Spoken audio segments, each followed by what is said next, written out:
Sur Europe 1, Dimitri Pavlenko, c'est l'heure d'accueillir Laurent Tessier. Bonjour Laurent. Bonjour à tous. Vous nous parlez ce matin de la mort de Mathis samedi à Lille. Je suis complètement effaré, Dimitri, par le peu de réactions après la mort de Mathis, un étudiant qui allait fêter ses 20 ans la semaine prochaine. Mathis a été tué samedi à Lille vers 5h du matin. Il traversait un boulevard sur un passage piéton avec des amis lorsqu'il a été violemment percuté par une voiture en fuite qui venait de commettre un refus d'obtempérer. Un témoin a filmé à ce moment précis. Le bruit du choc est effroyable. Attends, vite fait, il y a une chasse en direct là. Ils viennent tuer quelqu'un. Le chauffard Abed C a 31 ans. Il a été interpellé, connu des services de police pour des faits d'infraction routière. Son permis était suspendu. Il est soupçonné d'avoir consommé du protoxyde d'azote. Encore une fois, nous assistons à un refus d'obtempérer, un toutes les 20 minutes en France. Que fait-on ? Mathieu Vallet, député européen RN, a réagi. Sur Europe 1, il connaît bien Lille. À Lille, la nuit, c'est le Far West. Vous avez un petit parking, là tous les jeunes sont des voyous, se réunissent pour consommer du protoxyde d'azote et après ils transforment les rues perpendiculaires adjacentes en circuit. Qu'a-t-on fait depuis la mort du gendarme Éric Comines l'année dernière, tué à l'âge de 54 ans lors d'un refus d'obtempérer par un délinquant multirécidiviste dans les Alpes-Maritimes? Et les mots terribles de sa compagne Harmonie Comines.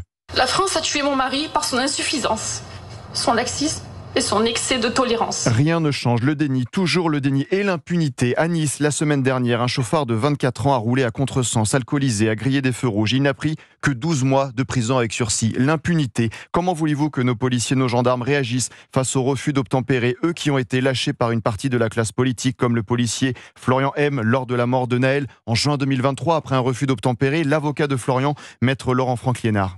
Je pense de plus en plus que le travail de police est devenu impossible en France. Le policier Florian M a été renvoyé devant la cour d'assises pour homicide volontaire. Il a pris la parole vendredi. Il dit suivre, je cite, un traitement médicamenteux pour soigner ses troubles dépressifs. Il est inquiet pour sa famille suite aux nombreuses menaces de mort reçues. Comment voulez-vous que nos policiers, nos gendarmes réagissent lors d'un refus d'obtempérer quand en 2023 ils ont compris qu'ils étaient lâchés par Emmanuel Macron ? Nous avons un adolescent qui a été tué. C'est inexplicable, inexcusable. Évidemment, pas un mot d'Emmanuel Macron aujourd'hui pour Mathis, 19 ans. Où est la France insoumise qui répète depuis des mois que la police tue ? Pas un mot du député LFI du Nord, Aurélien Lecoq. L'autre député LFI du département, Hugo Bernalicis, a attendu 19h hier soir pour publier un message. Où sont les joueurs de football ? Pas une dépêche aussi de l'agence France Presse. Pas un mot dans les 13h et 20h de France 2 et TF1 ce week-end. Pas une seule seconde pour Mathis, tué à l'âge de 19 ans. Il avait toute la vie devant lui. Signature. Merci beaucoup à vous, Laurent Tessier, le rédacteur en chef de Pascal Pro et vous. On en parlera évidemment toute la journée sur Europe 1 et avec Pascal à tout à l'heure de 16h à 18h pour participer à l'émission car on vous attend nombreux au standard. Anissa Haddadi. C'est le 01 80 20 39 20.